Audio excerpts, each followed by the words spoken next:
Hey, people. Excuse my phone that just wants to ring all of a sudden.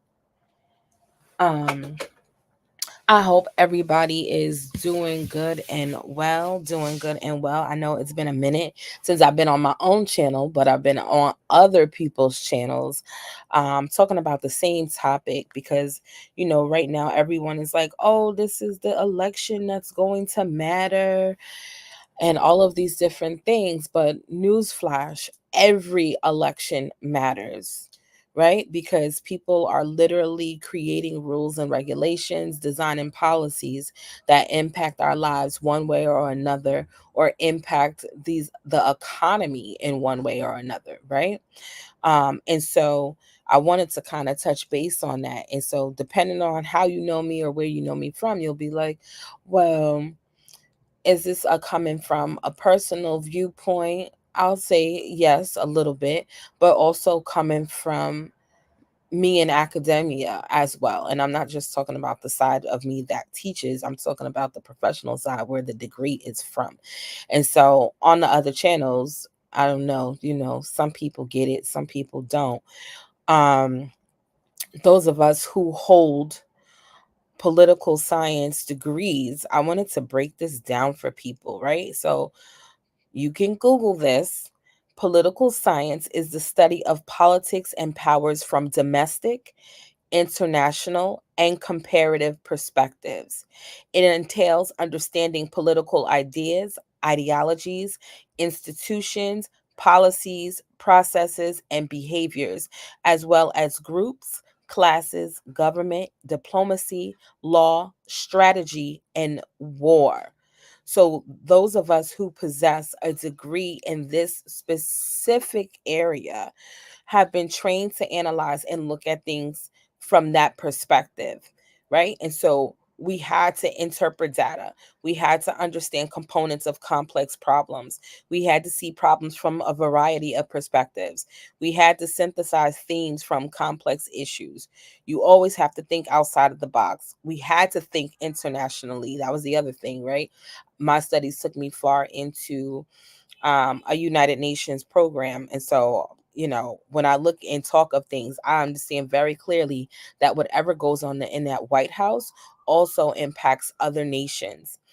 Um, we had to assess policy and propose options, analyze and solve problems systematically and logically. And so, it's so funny. A guy that I was talking to yesterday on another platform was like, oh, he felt a way about a woman leading because it was a woman and women are emotional. And I said, not all women play into that. There are some who are very logical, me being one of them, and just looking and analyzing what the situation is and what's going on. I was speaking on the other platforms because I was definitely talking to um it was a predominantly black male audience in that specific cycle. But I talk to everybody. But I do have issues with the black community because for one, we need to look at this from a different perspective and look at what is going to be tangible to our communities of where we live and what's actually happening in these spaces. And so I always feel like people are dropping the ball on that and like, oh, we got to look for whoever is the lesser of two evils. No, stop that. We need to look at people who have an agenda and a policy that's for us. Looking at the two evils to me is more on an emotional thing because Project 25 has now been brought up and I've been seeing everybody go crazy and haywire. The Heritage Foundation has been around since the 70s, if not even before that. People in politics and government have been creating their own forms of wish list since forever. Once the League of Nations came, everyone was already figuring out, well, what do we want for our country and all these different things. And so let's not be fooled or on edge because a list comes out of what things that would need to be done. Everybody has one. Everybody has one.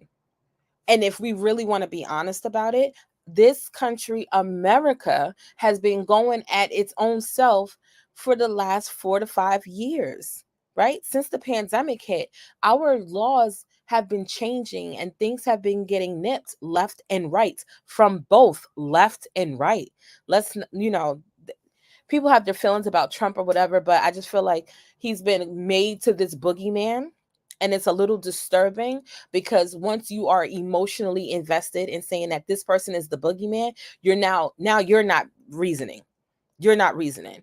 And people are like, well, he's a racist. Newsflash, a lot of people are that have led in this country space.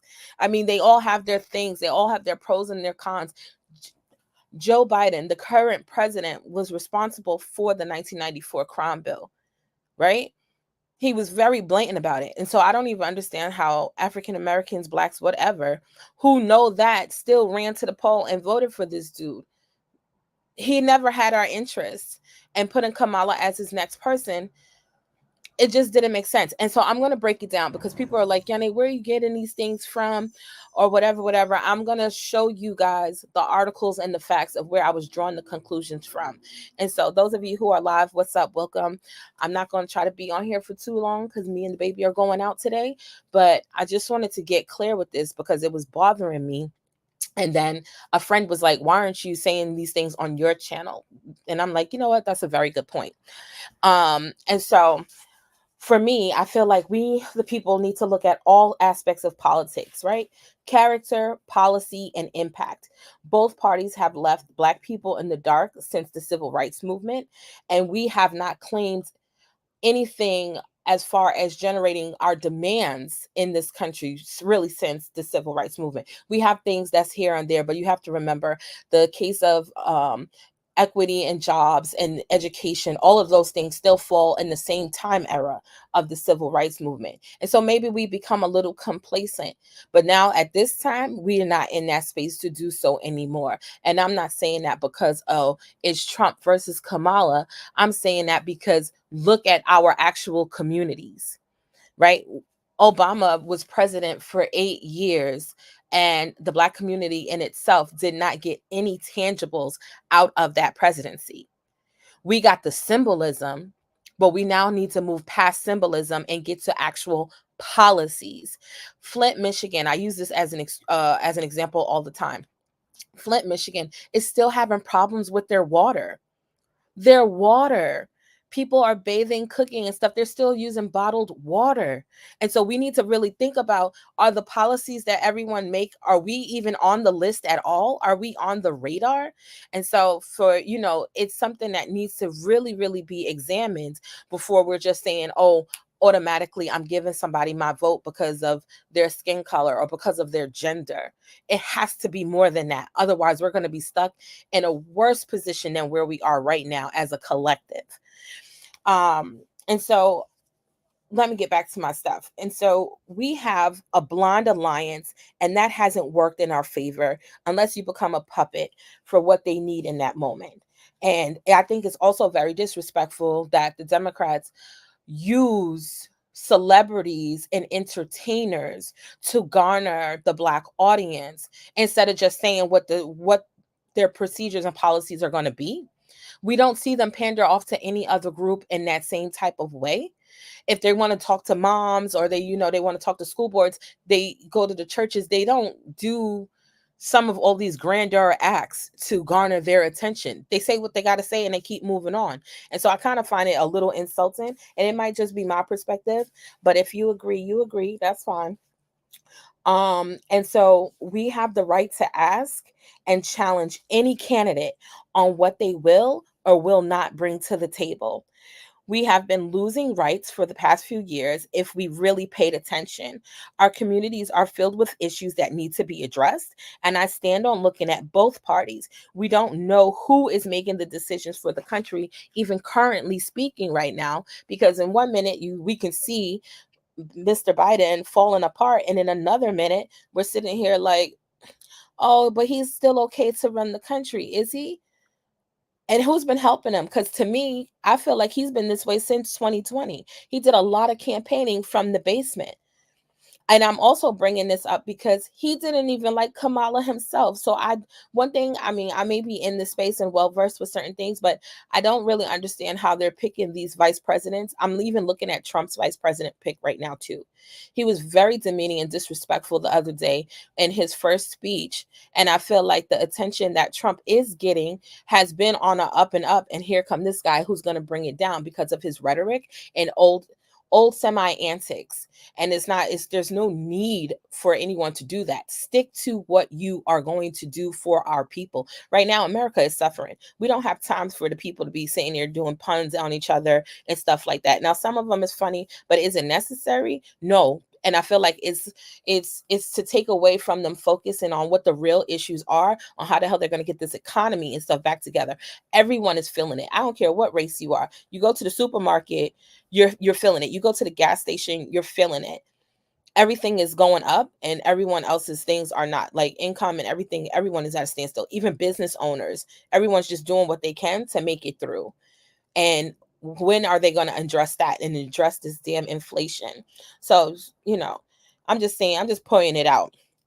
Um, and I'm going to jump straight into why Kamala is a questionable candidate. And I'm going to, like I said, I'm going to bring the sources because some people just be talking out the side of their neck. I've never been that person, and I'm not going to start that today. And so I wanted to bring it up because something that I thought was disturbing to me, because people be like, oh, well, she has experience because she was a prosecutor. She's been in the Senate and all these different things. And something that I say very honestly and boldly to everyone, even in the education space, right? You could have been in it for 30 years, but were you good at it? You know what I'm saying? Like, that don't mean you were good at it. And so now we're about to look at what Kamala really did while sitting here. And like I said, everyone else is talking, but I like to show the documents that have it. So this is the Sacramento Bee. This is a newspaper from out of Cali, which is where the vice president is initially from. And so from right here, update: Joe Biden's choice on August 11th, Senator Kamala brings to the Democratic ticket a woman who has won 3 times statewide in California, but also has a polarizing figure, right? And so when they had their presidential debate back in 2020, it was Joe Biden and Congresswoman Tulsi Gabbard who went after Kamala for her record on the state attorney general and San Francisco's district attorney. Biden alluded to a crime lab scandal that involved her district attorney's office and resulted in more than 1,000 drug cases being dismissed. Gabbard claimed Harris blocked evidence that would have freed an innocent man from death row until the courts forced her to do so. Biden's claims that 1,000 drug cases had to be dismissed when Harris was DA is accurate. Although Harris has denied knowing about the problems with the crime lab that triggered those dismissals until the issue became public. You see that? So she wanted to play. I can probably see her right now cackling, um, and trying to be dismissive, like she don't know what anybody's talking about until it really got brought to the table. Gabbard is correct that Harris did not pursue all evidence in the case she referenced, but the innocence of inmate in question has yet to be determined. Longtime San Francisco public defender Jeff Adachi criticized Harris' handling of the crime lab situation from back in 2010 and during a January interview with the Sacramento Bee. Right? So look, the drug lab was shut down after a lead technician who testified on behalf of prosecutors on drug cases was found to have systematically mishandled the drug samples seized from suspects, even consuming some herself. Now, people are like, yo, she was just doing her job. She was just uh putting criminals away or whatever. Criminals shouldn't create crimes. People shouldn't create crimes, but this is what we know in the Black community, and I've experienced myself getting stopped and they going from one thing to another. The only reason why it was me and my grandmother, and I'll just give this quick story. We were just getting in the car and the cops came running to us with their guns drawn out. And so my grandmother's like, hey, what's going on? Why, what are you doing? What are you doing? What's wrong? And they're like, oh, they were looking for a suspect. And we're looking at each other like, well, do we look like we fit the damn description? Who are you looking for? And put those damn things away. You understand what I'm saying? And so it went so fast. And now looking at the woman who life was just taken away in Illinois, Sonia Massey, it's like anything can happen in a split second. And these people are not being held accountable, right? There's a petition out now. I don't know if I can link it into this because it was sent to me via text. Maybe I can, to sign on behalf of that woman's life to make sure that the investigation goes properly and that this man is not just a regular suspension or termination from it, but that he's not able to come back into law enforcement, because that is like, it was definitely unnecessary and overboard. But that literally could have been me and my grandmother the night that they came, thinking that, I mean, we were going shopping, we were going to Macy's. We didn't fit anybody's description other than our skin color in that moment. And so when people try to be dismissive, like, oh, it's not that, no, it is that. And it's an issue. And we have to think about that. And so when I think about Kamala and these 1,000 cases being overturned, listen, people do things to get ahead in their career. And inside law enforcement, if you're a prosecutor, obviously the more cases you win looks better for your record, for you to be able to move up in status, right? And so you want to be known as a person who is removing criminals off the street so that you could become the state attorney general or something of that nature. I get it on a career path wise, but if you are doing it illegally, that's an issue for me. And so if everyone's running around saying we can't trust Trump, I can't trust people who are picking up people and tampering evidence just to win convictions. Again, what kind of leader is that? Because that means you're out for self. You're not even doing it to the better of the community. You're out for self. And so I have to put you on the chopping block for that, because now you look suspect to me. And like I said, other people don't have to agree, but that's something that's very, very bothersome to me. There has been too many people who have been arrested, um, and really didn't commit anything, right? And they sat in jail. Look at the young man who, I don't know his name. I can't think of the name right now. And Jay-Z was helping pay for like some of his attorney fees or whatever. And the young man ended up taking his own life once he got out.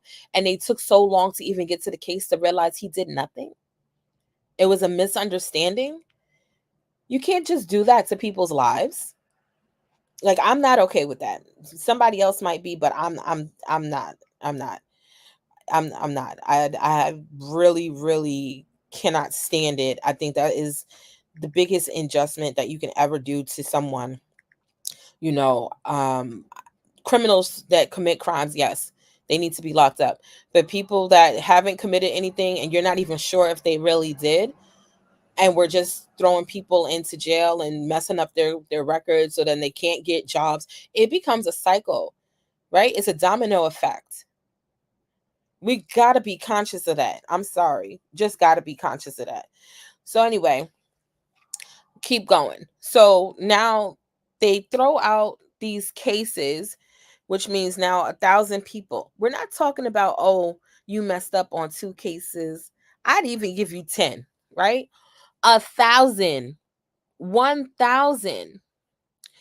Here it is. The Wall Street Journal reported that in June that Harris ignored staff recommendations in 2005, urging her office to establish a defendant's right policy known as the Brady Doctrine that would have mandated her staff to disclose such information to defendants.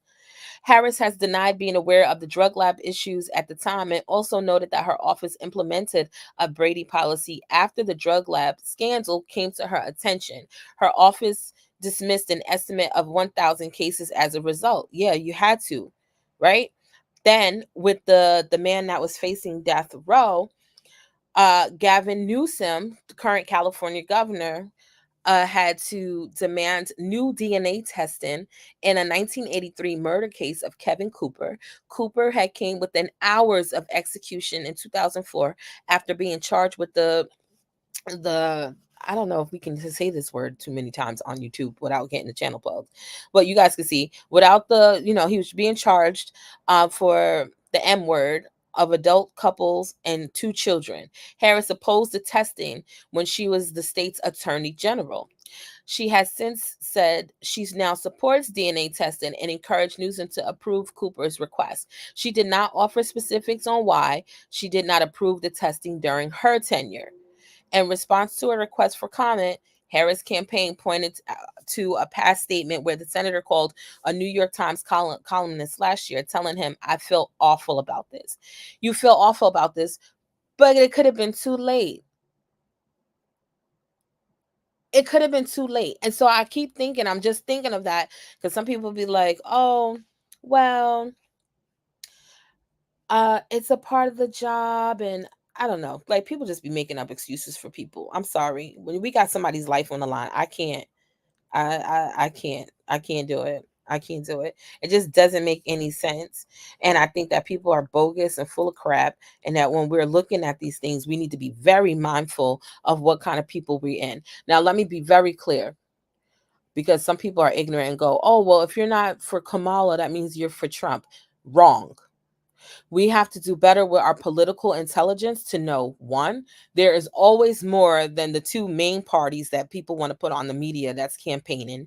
2, you can disagree with people without making it support someone else.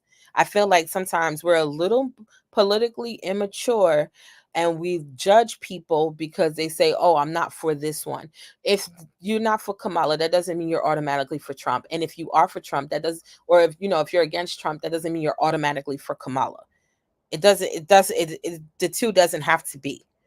And so I think people need to be mindful and be very mature within the conversations. But I see through my experience for these last couple of weeks, it has not been that. And I'm just being honest. And it's a little insightful to why we may be in the situations that we are in this country, because we're not having enough dialogues around these conversations. And maybe people are not politically active enough so that we're not in these positions of talking without tangibles. You get what I'm saying? Like, it's just got to be. But for me right now, this lady is not trustworthy. That's one thread. Let me get to the next one because I don't want anybody to be like, oh, well, that's just one thing. Nope. No, that's not just one thing. I have more.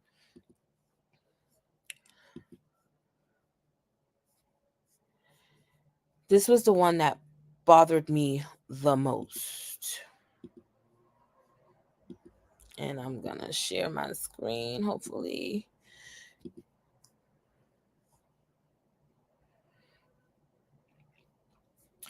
In this post talks about Kamala Harris refused to assist victims of the Catholic Church child sexual abuse, right? Or SA, if we have to say it that way, because again, I don't really know what words is going to come up here and trigger YouTube to do whatever they do and strike channels and all that other stuff, right? Don't want that problem. And so with this case, she basically made her career off of supporting people who were abused, particularly children, and fighting for them. And at first, this was the first thing I came across a couple years ago. And I'm like, oh, this was great because you're fighting for our youth, no matter who they are. Again, it's not about skin color in that regard. It's just you're fighting for our youth. And so anything that's going to keep these kids safe is very, very important, right? Anyway, so in this case, without having to read all of these things, she took over office and had been working closely with the survivors of the abused to pursue cases against the Catholic Church. The office and the survivors were in the middle of a legal battle to hold predatory priests accountable, and Harris inherited a collection of personnel files involving allegations of the abuse by the priest and employees of the San Francisco Archdiocese, which oversees church operations in San Francisco, Marin, and Mateo counties, right? The files have been compiled by investigators working under the direction of Terrence Halliman, the radical district attorney who Harris ousted in a contentious election campaign. Halliman's team prosecuted cases of abuse that had occurred decades earlier and gathered evidence as part of a probe into a widespread clergy misconduct, right? 6 months before Harris took office, the Supreme Court decision overturned a California law that had retroactively eliminated the statute of limitations for criminal prosecution of child molestation cases. That shifted the focus to holding predators among clergy accountable through civil cases and through broader effort to bring attention and predators who had been shielded by the church. Halliman believed that clergy abuse files were a matter of public records, and Harris refused to release them to the public. Now, mind you, I just said the lady was supposed to be standing on business when it came for these kids and stuff like that, because that is how she did with building up her career.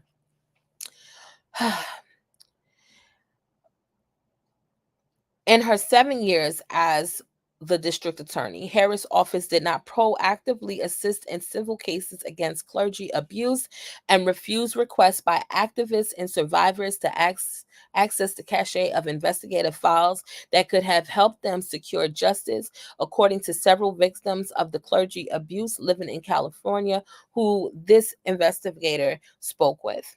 It went from Terrence Hallinan going 100 miles an hour, full speed ahead after the Catholic Church, to Kamala Harris doing absolutely nothing and taking it backwards 100 miles an hour, said Joey Pacelli, an assault survivor who a jury found had been assaulted as a student while attending Salesian College Preparatory, a Catholic high school in Richmond, California. Piscatelli had met with Helen's office to discuss his case and ongoing investigation into the church, but he said when Harris took over, his access to the office was shut off and his requests for clergy abuse files were ignored. Piscatelli reported to handing out flyers and picketing outside the district attorney's office in San Francisco. Sorry, people. Just wanted to mute my phone real quick. Dominic DeLuca, a Burlingame, California resident who says he was essayed by a local priest when he was 12 years old, also said he was shocked that Harris declined to aggressively pursue the clergy abuse cases and refused to release the files. I remember Kamala Harris, said DeLuca, she didn't want to have any meetings, he went on. She wanted the public to think this is an issue that happened years ago, that it doesn't happen anymore. Let's just move on. Terrence McGrair, a resident of Nevada City, California, says he was essayed as a child by Austin Peter Keegan, an infamous San Francisco priest. McAteer said he sees no value in Harris' decision to conceal the clergy abuse files, which have been used to indict his abuser, but remain secret to this day. Why not tell the story? I have no problem with my file being released. I don't have any great secrets. It's already in the newspapers. I think the whole cloak of secrecy with the Catholic Church needs to be exposed. So Kevin Ryan, the former U.S. Attorney for Northern California, who worked with Hallinan's office on the cases, agreed that the file should be disclosed. Credible allegations, in my opinion, should be released. I think they should be made public, and I think it's necessary not only for accountability, but for the healing process to begin. Several survivors of clergy abuse said they believed that Harris had declined to release the files in defense in deference to the Catholic Church, which has historically held sway as a major political force in San Francisco. The Roman Catholic Church is very powerful, and I think they didn't want to step on any toes, especially in San Francisco, said DeLuca, citing the influence of former Archbishop William Levada, who oversaw the archdiocese when Harris was a district attorney. Now, let me tell you what else I found in my research, and I don't have it up here because I do believe that they start scrubbing things down. But if you do a deep enough Google search, you might be able to find it. She did meet with a few of the victims, right? The first time I read this, it was they mostly pointed out females in the story. She had met with them. She made this promise: when I take over, when I win, I'm going to see this case through. We're gonna, we're gonna do this, that, and the third. We're gonna get them. And then when it came time to court, the files mysteriously disappeared, right? And it was said that the church had also gave her a donation, and so people were skeptical about, if since they donated to the candidacy, if that's why the case fell apart. Now, for somebody as myself who work with youth, one thing I'm very serious about is their safety, right? I can't tolerate anything like that. And I feel like if you are taking this role, let me put it this way. I'm a person who take if you decide you're the garbage man, be the best damn garbage man, right? If you decide you the plumber, be the best plumber. You the teacher, be the best teacher. You a doctor, be the best doctor. Because people are coming to you for your service, right? On what you could bring to the table. And when you are in law enforcement, everybody got their days. Nothing's always a hitch and going to go smooth. People are going to test you. It happens in everybody's job. But when you are in law enforcement and your job is to uphold the law and to protect people, just like us as teachers, our job is to protect the students that we have, to make sure we're doing right by them, to teach them everything we possibly can, whether no matter what level that they are at, right? You have to keep space of, I have faith that we'll be able to do this, that, and the third. You create goals, you do these different things. Long story short, I don't feel like this woman even took her position in that seriously. I really believe that everything she has done was to help her be a come up. And so when you got people who are moving on a mindset of, I just want to come up, to me, they can't be trusted, because they're willing to do anything for them to be able to save face and move up. And so now I'm looking at it like I have to look at her from a different lens and say, you had the capabilities of bringing a, a, a network to justice on behalf of many victims, and you chose not to for the check. You're not my people. I don't know. She might be somebody's people, but she's not my people. And I stand on principles with a lot of things, and that would be one of them. That would be one of them. And if we want Washington to be different, right? Drain the swamp. Then we can't sit there and ignore that, because that means you're gonna do whatever the highest bidder tells you to do. What makes you different from anybody else? If everyone thinks that Trump is over here doing business deals, then what makes her different from doing anything that's going to be a business deal too? Because again, people are looking more concerned about their image, what they look like, or what they can get out of it. They're not there to help. They're not there to help. And so how can we sit there and actually trust anybody with that? Now, I will go to the next thing. I don't know if I can play this video, because it's a video that is here on YouTube. And um I just don't know if I would be able to play it. I want to. So maybe if I played, I don't know, because I always look at other people's channels. Some people are playing things and they don't get any grip for it. And then there's people who do.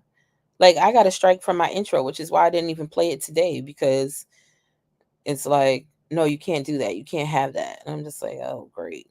I have to change my whole intro because of these rules. And so I'm going to get into that too, because people are sitting here acting like our laws and things haven't been changing right in front of our face. Okay. And that we're not already losing rights. And people are worried about Project 25. We're already in the process of a lot of things. A lot. Sorry, y'all, I'm just scrolling through on my phone because I'm wondering if maybe I can do this a different way. Maybe. Bear with me, y'all, because like I said, I wasn't going to be on too long.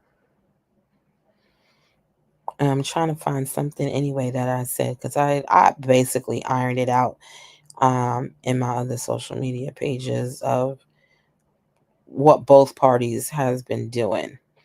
And while I'm doing that, let's also bring up the fact that I'm still waiting for Obama to endorse this lady. He's not endorsing her. He could have been said something already and he hasn't. And I think that screams volumes. And if you don't know that, Barack is still a very intricate player right now. Um, please know that he is. Him and his time does not come lightly. He is a pillar still within the Democratic Party. And, not for nothing, people are feeling and that he is the one who helped orchestrate for Biden to step down right now by talking to everybody else, just saying, "Hey, we need another candidate um, to lead this because we want someone who can beat Trump." And so, just trying to find something on my phone, y'all. I'm not finding it. I'm not really getting any good luck here with finding it.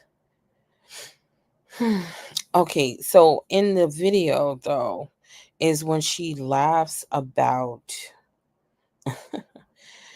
setting her policy, right, to address parents on truancy. And maybe if I can get this thing to play past the ad, bear with me.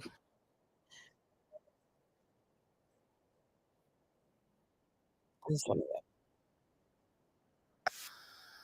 So it was Roland Martin who put up this clip that I had viewed, and I'm going to tell you why I think it's funny. I found it funny that Roland Martin was the one to pull up this thing because he is the same one who just hosted last week Black Men for Kamala, right? And so I'm like, you had a question about her too. You know what I'm saying? And now you sitting here trying to rally everybody to follow this lady. And I find that quite entertaining. But I also know that, some of these media people, the bigger names, they get perks. They want to be seen with celebrities. They want to have this access of being connected or in the know and whatever, whatever. People be having their own different reasons. And so, um, he was also another one doing his fear mongering business around Project 25. And I'm just like, if people know history, which I encourage people to go back and just read and look at different things, and you can go right to whitehouse.gov and find so many documents and look at any of the policies that these presidents have put forth. And you can see who brought what, who signed off on what's a part of their presidential legacy, and all these different things on different topics, whether it's education, the economy, workforce, whatever. Anyway, so in this video, she is talking about how she's talking about how she came up with her policy to basically address families that had truant students, and that if the students were going to messing up with their attendance, that she was putting them into she was going to lock them up and give them a fine. And so you can also find there's a parent who comes out and speaks. Her daughter suffered from sickle cell, and so she was out of school due to her health and getting treatment, and but the mom was arrested. And so as somebody who works in schools or was working in schools, I look at it like this: it's on the school's part of the school's job to build relationships with their families, and to have teachers build relationships with their students and stuff. Because once the teacher and the parents connect, parents usually will tell the teacher what is going on, and the teacher will tell administration, okay, this is what's happening with this student. They're going to be out for a while. What do you know? What do they need to bring in? Da da da da da. And if it's not that, then we're looking at suspensions. Now, I do have a girlfriend who said, who's in California, and said, no, it was pretty bad. And so I said, well, did the schools vote on this truancy policy? And she said, no, you know. But there were a series of conversations and, meetings and things like that that had took place before it got to that point in defense of Kamala.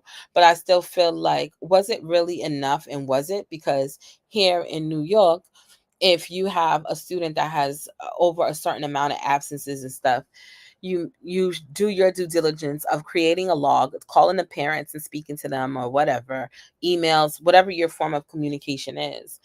And then if it's excessive, then you have to call CPS, right? And so my friend said, "Whoa, CPS." I said, "Yeah, I'd rather call CPS than have a parent get arrested and go to jail." Right? Especially if you don't know what the situation is. But luckily, during and within my career, I've always had great relationships with the parents. And so if something was going on, I already um knew about it. Our school knew about it. And we're able to handle it in-house. But if you have that going on statewide, then there's probably needs to be some trainings and things done with all of the teams so that it can be addressed. But anyway, so that's that. But I was going to try to see if I can pull up something else to show you guys. I thought I had it ready, but I don't. I'm sorry. I have officially become one of those people looking for something, and I don't like it. I don't like it. Um,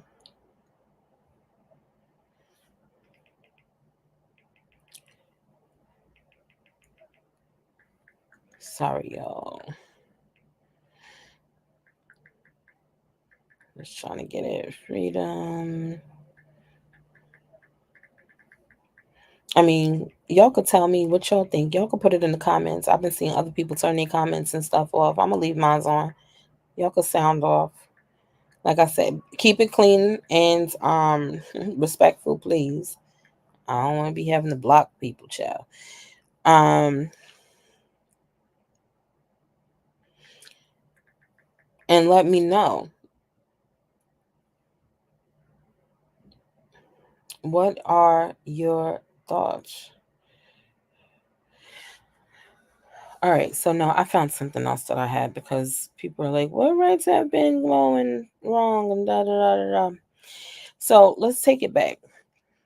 As a person who, again, study governments and all that other type of stuff, I have never seen a leader be silenced um and taken down off of social medias and all other things. Again, you can feel whatever you want to feel about Trump or anything of that nature. I'm not telling you what or how not to feel. What I'm saying is this: we have never in our time seen a leader of the free world be taken down to sit and off of everything, right? And so that's one part.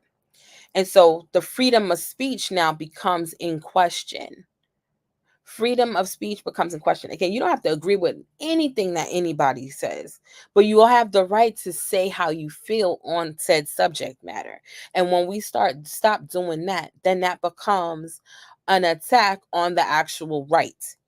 And so since then, we've seen freedom of speech, freedom of health choices, right? Let's not forget. Oh, if you don't get the C-19 jab, you can't go to work or you can't participate in outside activities, right? You can't um sorry, I flipped through something else. Um we can't plant food in some areas, right? You can't even live off grid now. It's down to a few states only where you can even live off grid.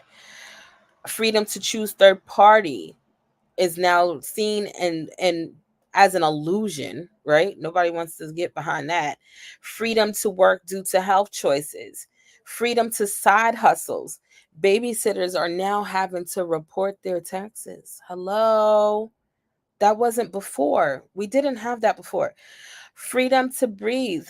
And I to say that jokingly, but I'm serious. If you Google chemtrails, I can't tell you.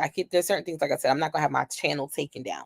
But just go look at chemtrails. Go look at the HARP machine, HAARP, right? These people are creating wormholes. They putting up that, you can't even be homeless. Like, there are so many different things that are coming down this pipe, and it's coming from out of both sides. And so when people are getting all caught up in their feelings, I'm like, listen, look at what both parties are agreeing to. Both parties agreed to spend money in Ukraine. Both parties agreed to help Israel. Both parties agreed to do the Asian hate crime bill. Both parties agreed to ignore Flint. Both parties have decided that the George Floyd bill wasn't going to get passed. Both parties agreed to immunity. Like, we have to look at what both sides is doing. Please don't look at just one side or your favorite side. Pay attention to both sides. Both sides. There is a global agenda 2030, right? I think I had put it up even on my Facebook pages and stuff. They have this global pack of understanding that all the countries will have to work together, even for the economy. When the pandemic kicked off, it was, we need to all work together for the health crisis. And so they're going to nickel and dime this thing all the way throughout until we are collapsed as one. The only reason why we haven't seen it yet is because America has all these different institutions, and we have so many rights that other countries have that you can't just dismantle her like that. She has to fall from inside. And so that's why I keep telling people, please don't get into big arguments with people. Realize the gameplay. Realize the gameplay. I actually believe, some people are like, oh, well, it still needs to be Kamala over Trump. And I said, I actually think it's going to be the same. If you have someone who's willing to prosecute people with no true evidence or tampered evidence to make a name for herself, dismiss pedophiles or anything like that, she's not going to be for the people first. Her career path says that she wasn't for the people first. She held the titles, but she wasn't for the people first. And if people say, well, Trump is going to just be about himself and he's going to make these deals with people. We've seen what he did in 4 years. We saw what he did in 4 years. And people don't want to be honest about it, but your money was better. We didn't have people talking about back then, we might have to reenact this draft. Do you guys know that it was the Democratic Party that decided that they should bring the draft back and make it automatic? Y'all should look that up. I was reading through that this morning and I said, oh my God, here we go. Huh. These people, when you're in Congress, your children don't have to go to war. I don't know if people know that or not. When you have a congressional seat. And so while we're arguing about the presidents, we need to really examine our congressional leaders, how long they've sat in their seats, what they have done in these seats, what they're voting for, and stuff like that, because it all's going to matter. And that's done at the local level, right? That's done at the local level. Hold people to the fire. I'm super proud for those who are living in Chicago for holding people to the fire over the way the migrant issue has bubbled into the communities and caused a lot of mayhem. If you live in New York City, you understand the same thing. You understand the same thing. Crime is up. I literally saw people vandalizing and breaking into a gas station. Police officers have been getting beat up. It's been a lot. It's been a lot. And all you have to do is just look at it. A good person to even see what's going on in New York City since all of this stuff has happened. His name is Cash Jordan. Um, I just tell people to, you can just look at it because he's always dropping videos about what's currently happening here in New York City, and even showed some stores and stuff that got shut down or whatever. But we need to take everything into consideration. Everything. people who have Social Security or who are living on that right now, they want to currently tap into that benefit, which is always being demolished, by the way, and use some of the portion of the funds to help take care of the migrants that they have accepted into the country. And so now you got to think about, okay, well, what happens to the future elders that are coming up? Myself, yourself, others, depending on your age group or whatever. Now what? How do you recompensate that? That means it's going to be higher taxes and things of that nature coming down the pipeline. I think we need to pay, like I said, we have to pay attention to all of it. Who's proposing what bills and so forth. Look at the rate of college. College is so high. Education is important, but college is so high. And now people are looking at other alternatives to embrace and connect with income and stuff like that, as I believe that you should. I don't, don't be a one trick pony. Figure things out. And with this economy, I feel like we all have to tap into whatever our other talents or gifts are, to be able to put food on the table. And so for me, because I got to wrap this up, because like I said, me and the baby are going out. Put everything into perspective. Let's leave no stone unturned when it comes to this race and all future races coming up. And we don't need to wait for someone to get the seat to make a demand on what we need or want to see in our communities. We do not. Write your legislative branches, tell your Congress members they better get it together or they can lose their seats. I'm a person who is staunch on that. When Cuomo was our governor, I was sending him letters. I sent Hochul something just April this year, because I had concerns with some stuff that came out in education. And I think that we need a variety of choices for our students. Like, some kids actually did better in virtual school than they're doing in the regular classroom. And I believe parents need to have that alternative. It's not a one fit shoe for everybody. And we need to be a little more open around that and diversifying, reaching these kids the best way we can, because so many of them cannot read. And that's a whole nother segment in itself, because the the atrocity that is happening with so many kids just graduating, and everyone knows that they don't have the skills yet to enter the workforce, entrepreneurship, or college. It's a little disheartening. It's a little disheartening. But anyway, like I said, I'm going to leave my comments open. You guys let me know your thoughts. You riding with Kamala? You riding with Trump? You riding third party like me? Maybe I should do a breakdown of the third party candidates too. You have Jill Stein, you have Shiva, you have RFK, you have Cornel West and stuff like that. And I know a lot of people are like, well, third party, they're not going to win. I'm like, they don't win because we don't want them to win. We haven't shaken this system up enough to say we're not rocking with the two. We're going in the middle to really garner the attention that's necessary for them.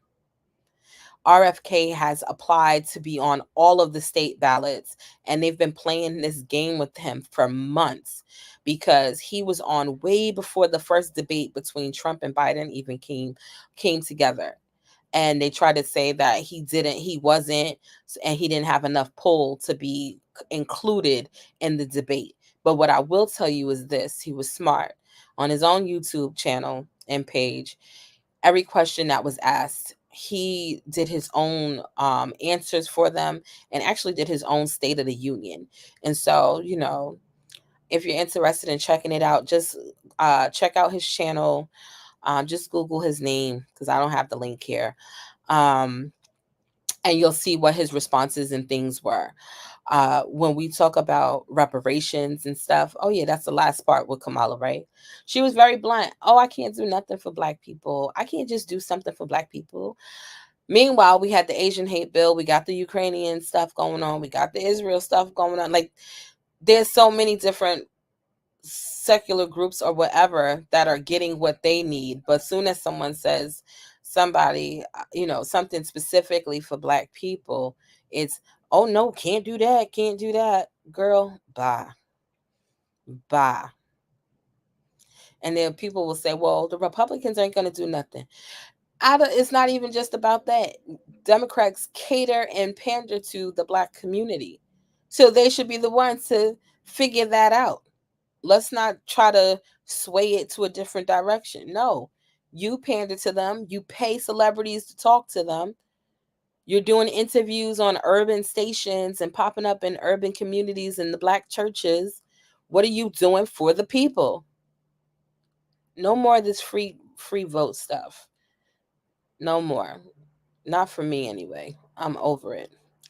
All right, y'all. Listen, have a great day no matter what time you see this video. Those of you who were popping in and on out on the live, thank you so much. Hit the subscribe button, follow the channel. I'll probably come back with some more rants and stuff. It's easier for me to do things when the baby's taking a nap.